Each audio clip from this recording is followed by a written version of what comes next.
Welcome back, friends. We're here taking another look at the Fight Light SCR pistol.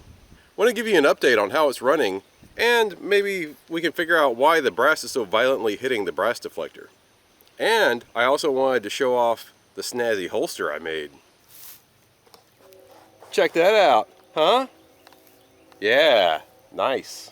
Now it's pretty basic. It's more of a scabbard than a holster, but it does attach via the belt, which means it would be legal for open carry here in Texas. Wouldn't that be fun? Haha.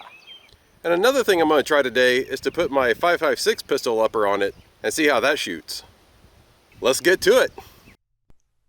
If you remember from the last video, this thing tends to really beat up the brass. I shot some footage at 240 frames per second to see if I can see what's going on. Going frame by frame here, you can see that the bolt carrier is still traveling rearward as the case leaves the receiver. And the case is spinning completely around, smacking its mouth into the brass deflector.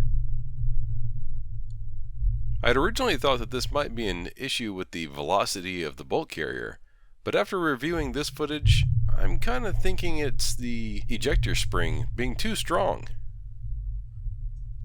Let me know in the comments if you think this diagnosis is accurate.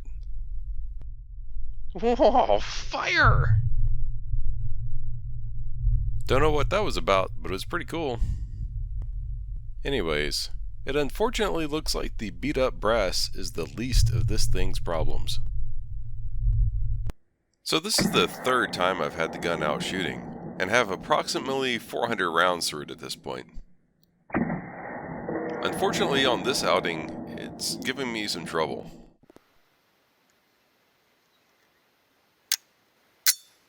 I wonder if I accidentally hit the bolt catch. You didn't. 7 shots later.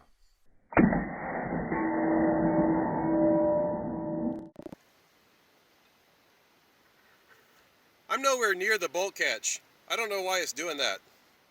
It could be the magazine. It's not the magazine. Let's try a different magazine. Alright, magazine number 2.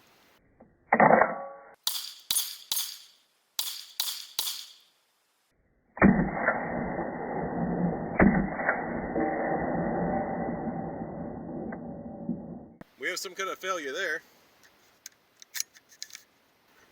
This looks like a light primer strike to me. Alright, magazine number 3.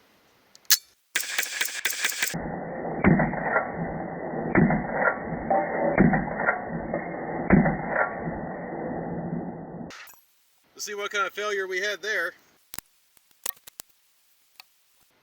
Another light primer strike. I wonder if these light primer strikes have anything to do with that really skinny hammer. No bueno. Well, let's try that 5.56 upper and see if we get better results with it. Alright, now let's get these uppers swapped around.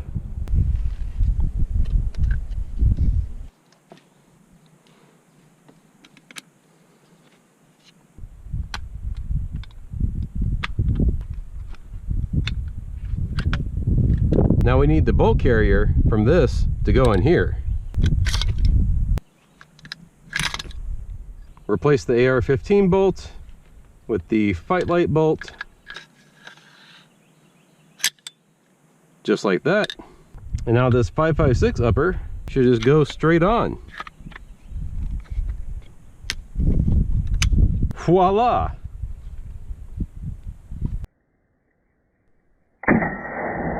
And failure right out of the gate. It locked it back again.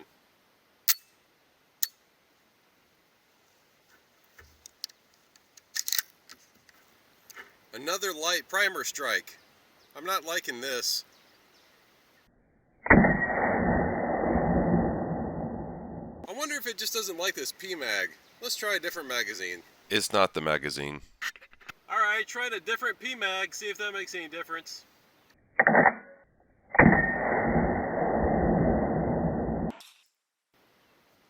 Nope. I wanted to try holding the bolt catch down to see if that prevents it from locking back. And it's doing the trick. Until...